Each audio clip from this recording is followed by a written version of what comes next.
Bonjour à tous et à toutes et bienvenue sur le JT de la démocratie en santé de France Assos Santé. Vous pourrez découvrir ou redécouvrir sur la chaîne YouTube et le Facebook de France Assos Santé chacun des épisodes de ce programme. Nous avons précédemment évoqué le reste à charge, qui est une problématique importante de l'accès aux soins. Nous allons maintenant nous concentrer dans cet épisode sur les soins non programmés, et nous allons également aborder un nouveau dispositif, le SAS, autrement appelé le service d'accès aux soins. Avant de rentrer dans le vif du sujet, revenons sur la notion de soins non programmés qui est parfois vague pour les usagers. Les soins non programmés répondent aux besoins des patients souffrant d'un problème de santé qui ne relève pas de l'urgence vitale, mais dont la prise en charge ne peut ni être anticipée ni retardée. En parallèle de cette notion, il me semble important d'évoquer ici les permanences de soins. Prenons un exemple. Admettons que vous ayez besoin de consulter un médecin, mais que le cabinet de votre médecin traitant est fermé, un soir, un week-end ou la nuit par exemple. Vous pouvez demander à voir ce que l'on appelle le médecin de garde. Dans chaque département, un système de garde est prévu. Pour y avoir accès, il vous suffit d'appeler le numéro 15 ou le numéro spécifique pour la permanence des soins mis en place dans votre région. La permanence des soins, c'est donc un dispositif de prise en charge des demandes de soins non programmées par les médecins généralistes aux horaires de fermeture des cabinets libéraux.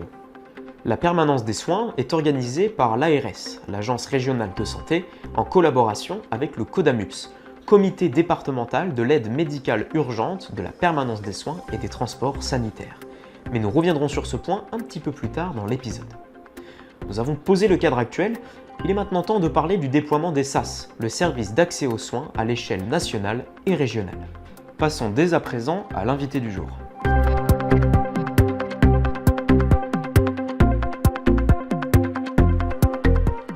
Pour nous aider à détailler le fonctionnement des SAS, je vous invite à écouter l'intervention du docteur Bénédicte Lebihan, conseillère médicale à l'ARS en charge des permanences des soins ambulatoires et des urgences. Alors docteur, dites-nous quelles sont les ambitions et les promesses de ce dispositif. Comment va s'articuler son utilisation du côté des usagers et comment ce dispositif des SAS va se combiner avec le service des urgences déjà existant? Eh bien, le SAS, donc, qui est le service d'accès aux soins, c'est donc un nouveau service d'orientation de la population dans leur parcours de soins. C'est un service qui est expérimenté depuis 2021 sur 22 sites pilotes au niveau national, dont 2 en région Nouvelle-Aquitaine, la Gironde et la Vienne, et qui maintenant se déploie sur tout le territoire national avec l'objectif d'une généralisation pour la fin 2023. Ce service fonctionne pour répondre aux besoins d'un patient qui a besoin soit d'un soin urgent, soit d'un soin non programmé, c'est-à-dire d'une réponse à un besoin de santé dans les 48 heures. Le SAS vient compléter l'offre de soins aujourd'hui entre la médecine de ville et les services d'urgence. L'objectif, c'est d'améliorer l'accès aux soins sur l'ensemble du territoire, qui part du constat suivant, c'est qu'il y a un recours croissant aux services d'urgence. Le recours augmente de 3% par an au niveau national et dans notre région. Et parfois, ce recours est inapproprié, notamment pour les personnes âgées, mais pas seulement. Il y a aussi des demandes de soins en médecine générale pour lesquelles il n'y a pas de réponse et les patients ne trouvent pas de réponse auprès des médecins traitants et des structures. L'objectif, c'est une meilleure organisation de la prise en charge de ces soins non programmés. Pour l'usager, ça va reposer sur un appel auprès du 15, qui est déjà repéré aujourd'hui en tant que SAMU. Ça ne va pas changer les modalités d'appel du patient. Dans notre région en Nouvelle-Aquitaine, en tout cas, c'est le choix retenu par souci de clarification. Donc le patient appellera le numéro 15 et il va être mis en contact avec un assistant de régulation médicale qui va évaluer son besoin et qui l'orientera soit vers un médecin urgentiste régulateur ou un médecin régulateur généraliste, et il va pouvoir délivrer soit un conseil, soit une téléconsultation, soit une orientation vers un service d'urgence, soit à ce moment-là, si la situation était vraiment plus sévère, pouvoir rebasculer l'appel vers le collègue de la médecine d'urgence pour envoyer les moyens adaptés, que ce soit un SMUR, un transporteur privé ou les pompiers. Merci à vous pour ces explications claires et précises. Passons maintenant au grand angle du jour.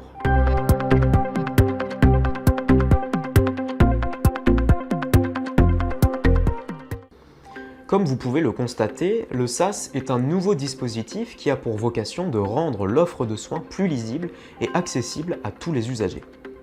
En France, il y a actuellement 25 SAS en fonctionnement ou en cours de reconfiguration. Ils couvrent à eux seuls 42% de la population nationale. Le SAS a pour vocation d'être un service universel accessible à tous sur tous les territoires, quel que soit le lieu d'appel. Ce dispositif s'implante dans une dynamique de démocratie sanitaire en participant à la lutte contre les inégalités sociales et territoriales de santé. Une des promesses du SAS va donc s'appliquer à un désengorgement du service des urgences et à une prise en charge rapide et adaptée. En conclusion, passons au focus.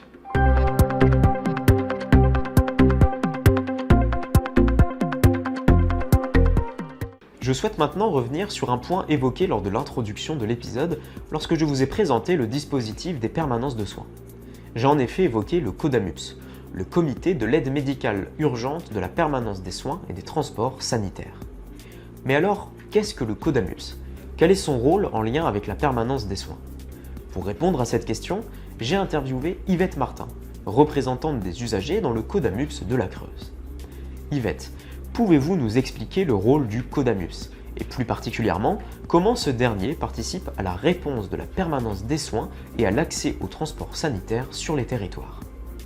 Un CODAMUPS existe dans chaque département. Son rôle est de veiller à la distribution de l'aide médicale urgente, de l'organisation de la permanence des soins et de son ajustement aux besoins de la population dans le respect d'un cahier des charges qui est réglementairement défini. Quelque chose de très important concernant le CODAMUPS dont on va voir quel peut être l'impact et le rôle, il est coprésidé par le préfet, ou son représentant, et le directeur général de l'Agence régionale de santé. De par sa composition, 32 membres et 23 suppléants, le CODAMUPS est un lieu de discussion par excellence au sein du système de santé. Le CODAMUPS est réparti en 2 sous-comités. Le sous-comité médical, qui est chargé d'évaluer l'organisation de la permanence des soins. Je vous ai dit tout à l'heure qu'il y avait 2 sous-comités, le sous-comité médical et le comité des transports sanitaires. Alors, le sous-comité des transports sanitaires a un rôle important puisqu'il donne son avis sur les agréments, délivrance, suspension ou retrait d'agrément des ambulances. Nous allons maintenant conclure cet épisode et je vous donne rendez-vous demain pour le dernier épisode de ces JT de la démocratie en santé où nous allons notamment parler de Mon Espace Santé.